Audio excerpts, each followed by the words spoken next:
ஹாகே cine நம்ம movie ரிவ்யூவில் Justin for Jenny படத்துடைய ரிவ்யூ தான் பார்க்க போகிறோம். இந்த படம் தமிழில் தேட்டர்ஸில் அவைலபிளாக இருக்குது. மறக்காமல் செக் அவுட் பண்ணி பாருங்க. இது ஒரு கோர்ட் ரூம் ட்ராமா மூவியாக வெளியே வந்திருக்கு. இப்போ இந்த படத்துடைய கதையை பார்த்துடலாம்.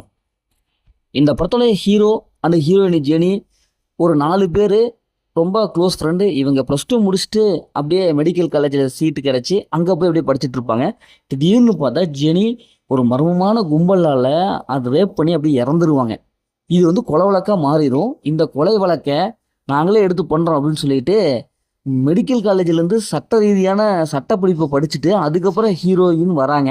தன்னுடைய ஃப்ரெண்டுக்கு நடந்த கொடூரமான அநீதியை எப்படி இவங்க தட்டி கேட்குறாங்க, சட்டத்தின் மூலம் எப்படி அவங்களுக்கு தண்டனை வாங்கி கொடுத்தாங்களா இல்லையா, இறுதியில் என்ன ஆச்சு அப்படிங்கிறது தான் இந்த படத்துடைய கதை.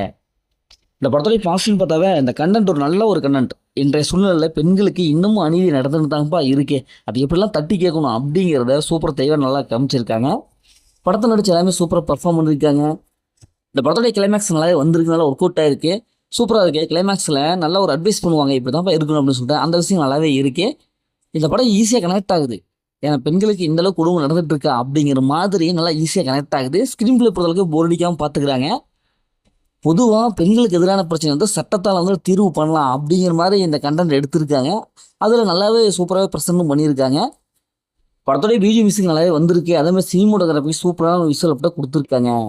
இந்த படத்தோடைய மைனஸ்ன்னு பார்த்தாவே பெருசாக ஒன்றும் இல்லை. ஒரு சில சீன்ஸ் மட்டும் ப்ரிடிக்டபிளாக இருக்குது. ஏன்னா லாஜிக்கே இல்லாமல் இருக்குது. ஹீரோயின் இந்த அளவுக்கு மெடிக்கல் காலேஜை விட்டுட்டு அதுக்கப்புறம் சட்டக்கல்லூரியில் சேர்ந்து அதுக்கப்புறம் பழி வாங்குறது கிட்டத்தட்ட 5-6 வருஷமாக போயிடும். ஆனால் இருந்தாலும் இதை கொண்டு வந்த விதம் கொஞ்சம் ஒரு ப்ராக்டிக்கலாக இல்லை. ஏன்னா யதார்த்தமாக இல்லை, சினிமாட்டிக் தனமாக இருக்குது. இந்த படத்தில் அந்த மாதிரி சீன்ஸில் இல்லை, ஃபேமிலியோட பார்க்கலாம். மொத்தம் அந்த படம் சூப்பராக சொன்னாங்கன்னா இந்த படம் ஒரு ஒட்டன மூவி தான். ஓகே, இதே மாதிரி அடுத்த ஒரு புதிய மூவி சந்திப்போம்.